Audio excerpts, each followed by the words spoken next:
Next നമ്മൾ break ഇവൻ ചാർട്ടാണ് നോക്കുന്നത്. ബ്രേക്ക് ഇവൻ ചാർട്ട് എന്ന് വെച്ചാൽ break even point can be also shown graphically through break even chart. നമ്മൾ ബ്രേക്ക് ഇവൻ പോയിന്റിനെ ഗ്രാഫിക്കലി റെപ്രസെൻറ്റ് ചെയ്യുന്നതിനാണ് നമ്മൾ എന്ത് പറയുക, ബ്രേക്ക് ഇവൻ ചാർട്ട് എന്ന് പറയുക.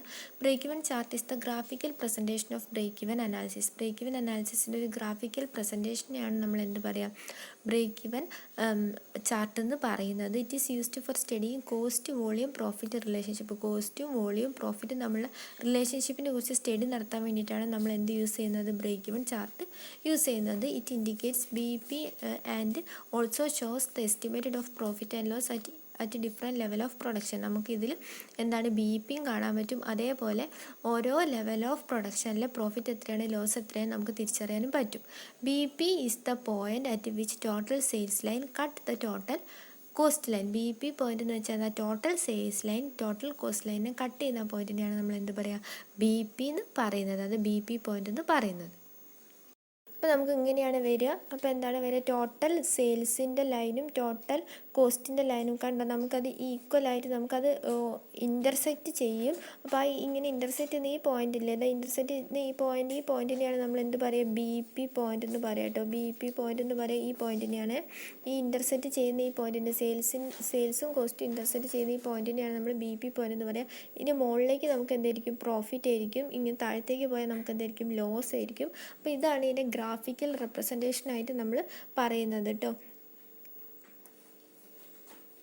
അപ്പം ഡോക്ടർ റെയ്ൻസ് ഇതിനൊരു ഡെഫിനിഷൻ കൊടുത്തിട്ടുണ്ട്. Break even chart is the graph showing the amount of fixed and variable cost and sales revenue at a different volume of operation.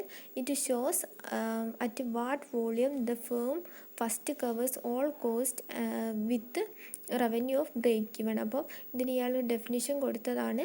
Break even chart എന്ന് വെച്ചാൽ എന്താ, is the graph showing the amount of fixed cost and variable cost ആണ്. Variable കോസ്റ്റും fixed കോസ്റ്റും show ചെയ്യുന്ന ഒരു ഗ്രാഫാണ് break even chart എന്ന് വെച്ചാൽ. അതിൽ നമുക്ക് വേരിയസ് ഓപ്പറേഷൻസിൽ എത്ര സെയിൽസ് വരുന്ന റവന്യൂ ഉണ്ട് നമുക്ക് എന്താ മനസ്സിലാക്കാൻ വേണ്ടി പറ്റും. അതുകൊണ്ട് തന്നെ ഒരു ഫേം ഏതൊക്കെ കോസ്റ്റ് കവർ ചെയ്യുന്നുണ്ട്, എത്രത്തോളം റവന്യൂ കിട്ടുന്നുണ്ട് എന്നുള്ള കാര്യം നമുക്ക് ഇതിലൂടെ തിരിച്ചറിയാൻ വേണ്ടി പറ്റും. ഇത്രയാണ് ഈ ബ്രേക്ക് ഇവൻ ചാർട്ടിനെ കുറിച്ചിട്ട് ഉള്ളത് കേട്ടോ. നമ്മൾ അണ്ടർലൈനിങ് ബ്രേക്ക് ഇവൻ ചാർട്ടാണ് നോക്കുന്നത്. അപ്പം 7 അസംപ്ഷൻസ് ആണുള്ളത്. അതിൽ ഫസ്റ്റത്തത് cost can be classified into fixed and variable. നമ്മൾ ബ്രേക്ക് ഇവൻ ചാർട്ടിൽ എന്ത് ചെയ്യും, കോസ്റ്റിൻ്റെ ഫിക്സഡും വേരിയബിൾ ആക്കി ക്ലാസിഫൈ ചെയ്യും. Fixed cost remain at all level of activity. എല്ലാ ലെവൽ ഓഫ് ആക്ടിവിറ്റിയിലും ഫിക്സഡ് കോസ്റ്റ് എന്താണ്, റിമെയിൻ സെയിം ആയിട്ടാണ് നിൽക്കുക. Variable cost directly change in proportion to output. അതായത് ഔട്ട്പുട്ട് മാറുന്നതനുസരിച്ച് വേരിയബിൾ കോസ്റ്റും മാറും. പെർ യൂണിറ്റിൽ മാറ്റം ഉണ്ടാവില്ല പറഞ്ഞിട്ടുണ്ട്. അതിപ്പോൾ നമ്മളിവിടെ നോക്കുന്നില്ല. ഗ്രാഫിൽ നമ്മൾ ഔട്ട്പുട്ട് മാറുന്നതനുസരിച്ച് വേരിയബിൾ കോസ്റ്റ് മാറുന്നുള്ള രീതിയിലാണ് ഡയഗ്രാം ആയിരിക്കും കേട്ടോ. Selling price per unit remain constant. Selling price per unit constant ആയിരിക്കും. No change in sales mix. Sales മിക്സിൽ എന്താ പ്രത്യേകിച്ച് മാറ്റമൊന്നും ഉണ്ടാവില്ല. Entire unit produced are sold. നമ്മൾ എൻ്റയർ യൂണിറ്റ് പ്രൊഡ്യൂസ് ചെയ്യുന്ന മൊത്തം നമ്മൾ വിൽക്കും. അതായത് നോ ഓപ്പണിംഗ് സ്റ്റോക്കും അതേപോലെ ക്ലോസിംഗ് സ്റ്റോക്കും ഉണ്ടാവില്ല. എത്രയാണോ പ്രൊഡ്യൂസ് ചെയ്യുന്നത് അത്രയും വിൽക്കും. 500 യൂണിറ്റ് പ്രൊഡ്യൂസ് ചെയ്താൽ 500 യൂണിറ്റും വിൽക്കും. അല്ലാതെ ഓപ്പണിംഗ് സ്റ്റോക്ക് ഇത്രയും ക്ലോസിംഗ് സ്റ്റോക്ക് ഇത്രയും നമ്മൾ വേറെ വിൽക്കില്ല. പിന്നെ the level of efficiency and management policy do not change. അതായത് നമ്മളെ level of efficiency management efficiency ഒന്നും എന്താ, പോളിസി ഒന്നും എന്താ, നമ്മൾ ആ ഗ്രാഫ് വരച്ച് ചെയ്യുന്നവരെ നമ്മൾ ചേഞ്ച് ചെയ്യില്ല. അപ്പോൾ ഈ 7 അസംപ്ഷൻസ് ആണ് ബ്രേക്ക് ഇവൻ ചാർട്ടിൽ നമ്മൾ നോക്കുന്നത്. Next advantages of break even chart.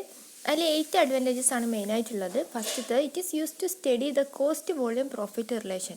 നമ്മൾ ഈ ബ്രേക്ക് ഇവൻ ചാർട്ട് എന്തിനാ യൂസ് ചെയ്യുന്നത് വെച്ചാൽ നമ്മൾ എന്തിനാ കോസ്റ്റ് പ്രോഫിറ്റ് വോളിയം റിലേഷനെ കുറിച്ച് പഠിക്കാൻ വേണ്ടിയിട്ടാണ് നമ്മൾ ബ്രേക്ക് ഇവൻ ചാർട്ട് യൂസ് ചെയ്യുന്നത്. രണ്ടാമത്തെ, shows BP and also the estimated profit or loss at varying level of activity. ഓരോ ലെവൽ ഓഫ് ആക്ടിവിറ്റിയിലും മാറുന്നതനുസരിച്ച് നമ്മൾ എത്രത്തോളം പ്രോഫിറ്റിൻ്റെ എത്രത്തോളം ലോസ് ആണ് കിട്ടുന്നത് എന്നുള്ള കാര്യം നമുക്ക് എസ്റ്റിമേറ്റ് ചെയ്യാൻ പറ്റും. നമുക്ക് BP പോയിന്റിലൂടെ ബ്രേക്ക് ഇവൻ പോയിന്റിലും നമുക്ക് മനസ്സിലാവും. ബ്രേക്ക് ഇൻ പോയിന്റ് കൂടുകയാണെങ്കിൽ പ്രോഫിറ്റ് ആയിരിക്കും, അത് കുറയുകയാണെങ്കിൽ എന്തായിരിക്കും, ലോസ് ആയിരിക്കും. BP എന്ന് വെച്ചാൽ എന്താ, no profit no loss point ആണ്.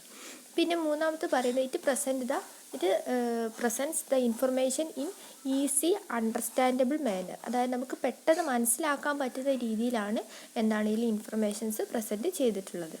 It indicates profitability of product. ഇതിൽ നമുക്ക് പ്രോഫിറ്റബിലിറ്റി ഓഫ് പ്രൊഡക്റ്റ് ആണ് ഇത് മെയിനായിട്ട് കാണിക്കുന്നത്. ഓരോ പ്രൊഡക്റ്റിൻ്റെയും സെപ്പറേറ്റ് പ്രോഫിറ്റബിലിറ്റി നമുക്ക് കാണാൻ വേണ്ടി പറ്റും.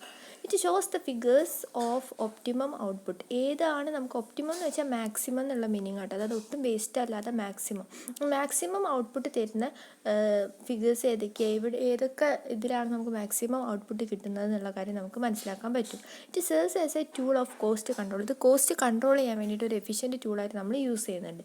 It determines the break even point. അതായത് ഇത് നമുക്ക് ബ്രേക്ക് ഇവൻ ചാർട്ട് എന്ന് പറയുമ്പോൾ തന്നെ നമുക്കറിയാം ഇത് ബ്രേക്ക് ഇവൻ പോയിന്റ് നമുക്ക് ഡിറ്റർമിൻ ചെയ്യാൻ വേണ്ടി പറ്റും. ബ്രേക്ക് ഇവൻ പോയിന്റ് എന്താണ്? നോ പ്രോഫിറ്റ് നോ ലോസ് ഉള്ള പോയിന്റ് ഏതാണെന്നുള്ളത് നമുക്ക് ഡിറ്റർമിൻ ചെയ്യാൻ വേണ്ടിയിട്ട് പറ്റും.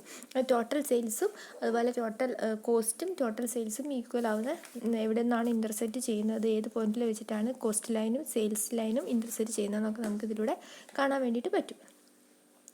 It determines profit path of A product mix. ഒരു നമ്മൾ ഗ്രാഫായിട്ടാണല്ലോ ഡയഗ്രാമായിട്ടാണല്ലോ വരയ്ക്കുക. അപ്പോൾ ആ പ്രൊഡക്റ്റിൻ്റെ പ്രോഫിറ്റ് ഗ്രാഫ്, അതായത് പ്രോഫിറ്റ് പാത്ത് നമുക്ക് മനസ്സിലാക്കാൻ പറ്റും.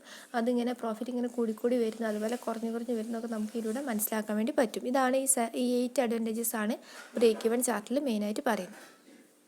നെക്സ്റ്റ് ലിമിറ്റേഷൻസ് ഓഫ് ബ്രേക്ക് ഇവൻ ചാർട്ടാണ്. 7 ലിമിറ്റേഷൻസ് ആണ് ഇതിൽ മെയിനായിട്ടുള്ളത്.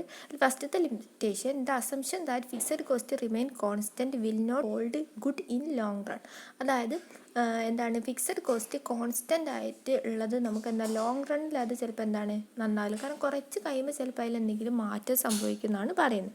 പിന്നെ രണ്ടാമത്തത് assumption that all unit produced are sold is wrong. അതായത് നമ്മൾ പറയുന്നില്ല നമ്മൾ പ്രൊഡ്യൂസ് ചെയ്യുന്ന എല്ലാ യൂണിറ്റും നമ്മൾ വിൽക്കുന്നു. പക്ഷെ അത് എപ്പോഴും എന്താ പോസിബിൾ അല്ല അല്ലേ. ചില സമയത്ത് ഫേം നമ്മൾ പ്രൊഡ്യൂസ് ചെയ്യുന്നപ്പോൾ ഒരു 500 യൂണിറ്റ് പ്രൊഡ്യൂസ് ചെയ്തെന്ന് വെച്ചാൽ 500 യൂണിറ്റും ആ ഫേമിന് ആ ഒരു ഫിക്സഡ് പീരീഡിൻ്റെ ഉള്ളിൽ സെയിൽ ചെയ്യാൻ പറ്റണം എന്നില്ല. അപ്പോൾ അങ്ങനത്തെ കേസിൽ ഓപ്പണിംഗ് അതുപോലെ ക്ലോസിംഗ് സ്റ്റോക്കൊക്കെ ചിലപ്പോൾ എന്താ നമുക്ക് വരും. Next, selling price may change with volume. In many cases, large quantities can be sold at lower prices and vice versa. അതായത് നമ്മൾ പറഞ്ഞിട്ട് സെല്ലിംഗ് പ്രൈസ് വോളിയം അനുസരിച്ചിട്ട് മാറും. Selling price per unit constant ആയിരിക്കും, അത് വോളിയത്തിനനുസരിച്ച് മാറും അങ്ങനെയൊക്കെ പറഞ്ഞിട്ട്. പക്ഷേ അങ്ങനെയല്ല, ചില സമയത്ത് നമ്മൾ എന്താക്കും ലാർജ് ക്വാണ്ടിറ്റീസ് നമ്മൾ എന്താക്കും ചിലപ്പോൾ ഡിസ്കൗണ്ടിനൊക്കെ വിൽക്കുന്ന കേസുണ്ട്. അതുപോലെ കുറഞ്ഞ ക്വാണ്ടിറ്റീസ് നമ്മൾ ചെറിയ പൈസയ്ക്ക് വിൽക്കുന്ന, അങ്ങനെ പല കേസുകളും വരുന്നുണ്ട്. അപ്പോൾ നമുക്കതൊന്നും ഒരിക്കലും പ്രെഡിക്റ്റ് ചെയ്യാൻ പറ്റില്ല എന്നാണ് പറയുന്നത്. പിന്നെ അതൊക്കെ അപ്പത്തെ മാർക്കറ്റിൻ്റെ സിറ്റുവേഷൻ അനുസരിച്ചിട്ട് എന്താണ് മാറുന്നതാണ്. പിന്നെ നെക്സ്റ്റ് പറയുന്നത് assumption that product mix remain same may not hold good in long run. അപ്പോൾ നമ്മൾ പറഞ്ഞ പ്രൊഡക്റ്റ് മിക്സ് എപ്പോഴും സെയിം ആയിരിക്കുന്നു, ചിലപ്പോൾ ലോങ് റൺ കുറേ കാലം കഴിയുമ്പോൾ അതിലും മാറ്റം സംഭവിക്കാനുള്ള ചാൻസ് ഉണ്ട്. പിന്നെ fifth, only limited information can be shown in a single break even chart. അതായത് നമുക്ക് ബ്രേക്ക് ഇവൻ ചാർട്ടിൽ ലിമിറ്റഡ് ഇൻഫർമേഷൻ ആയിട്ടുള്ള fixed cost, variable cost, sale അത് മാത്രമേ നമുക്ക് കാണിക്കാൻ പറ്റൂ. അത് കൂടാതെ വേറെ ഒരുപാട് കാര്യങ്ങൾ നമ്മളെ ഈ പ്രൊഡക്റ്റിനെ നമ്മളെ ഈ ബിസിനസ്സിനെ ബാധിക്കുന്നത് അതെല്ലാം കൂടി നമുക്ക് ആ ചാർട്ടിൽ കാണിക്കാൻ പറ്റില്ല. അതൊരു ലിമിറ്റേഷനാണ്. പിന്നെ next, it does not consider the capital employed, market condition, government policy etcetera. നമ്മൾ പ്രോഫിറ്റബിലിറ്റി നോക്കുമ്പോൾ നമ്മൾ മെഷർ ചെയ്യുന്നത് ആകെ ഫിക്സഡ് കോസ്റ്റും വേരിയബിൾ കോസ്റ്റും അങ്ങനത്തെ കാര്യങ്ങൾ മാത്രമാണ്. അതല്ലാതെ ഒരുപാട് കാര്യങ്ങളുണ്ട്. അതായത് മാർക്കറ്റിലെ കണ്ടീഷൻ, ഇപ്പോൾ മാർക്കറ്റ് ഡള്ളാണെങ്കിൽ നമ്മളെ പ്രൊഡക്റ്റിന് ഒരുപാട് കോമ്പറ്റീറ്റേഴ്സ് ഉണ്ട്. നമ്മളെ പ്രൊഡക്റ്റ് ചിലപ്പോൾ നമ്മൾ വിചാരിച്ച അത്രയും യൂണിറ്റ് നമുക്ക് വിൽക്കാൻ പറ്റില്ല, ചിലപ്പോൾ നമുക്ക് പൈസ കുറച്ച് വിൽക്കേണ്ടി വരും. പിന്നെ ഗവൺമെൻറ് പോളിസീസിൽ എന്തെങ്കിലും മാറ്റം വരികയാണെങ്കിൽ അത് എഫക്റ്റ് ചെയ്യും. അങ്ങനെ ഒരുപാട് കാര്യങ്ങൾ നമ്മളെ പ്രൊഡക്റ്റിനെ നമ്മളെ ബിസിനസ്സിനെ എഫക്റ്റ് ചെയ്യുന്നുണ്ട്. അത് ആ കാര്യങ്ങളൊന്നും നമ്മളിവിടെ പ്രോഫിറ്റബിലിറ്റിയിൽ നോക്കുന്നില്ല. അതൊരു ഡിസഡ്വാൻറ്റേജ് ആയിട്ടാണ്, ലിമിറ്റേഷൻ ആയിട്ടാണ് പറയുന്നത്. നെക്സ്റ്റ് ലാസ്റ്റത്തെ പറയുന്നത്, it represent the static picture of business operation. In real life business operations are changing. നമുക്കൊരിക്കലും നമുക്ക് കറക്റ്റായിട്ടുള്ളൊരു പിക്ചർ കിട്ടില്ല. കാരണം ഇന്നത്തെ ബിസിനസ് സിറ്റുവേഷൻ ആയിരിക്കില്ല നാളെ. ഇന്ന് ചിലപ്പോൾ നല്ല മാർക്കറ്റുള്ള പ്രൊഡക്റ്റിന് നാളെ ചിലപ്പോൾ എന്താ മാർക്കറ്റ് വരില്ല. ഇപ്പം നമ്മൾ നോക്കുമ്പോൾ കൊറോണ അങ്ങനത്തെ ഓരോ കേസ് വന്നില്ലേ, മാസ്കിനൊക്കെ ഇപ്പോഴല്ലേ മാർക്കറ്റ് വന്നതിന് മുൻപ് ഉണ്ടായിരുന്നോ? ഇല്ല. അപ്പോൾ അതൊന്നും നമുക്ക് ഒരിക്കലും പ്രെഡിക്റ്റ് ചെയ്യാൻ പറ്റുന്ന കാര്യങ്ങളല്ല അല്ലേ. അപ്പോൾ അതാണ് ഇതിൻ്റെ ഒരു ലിമിറ്റേഷനായിട്ട് നമ്മൾ പറയുന്നത്.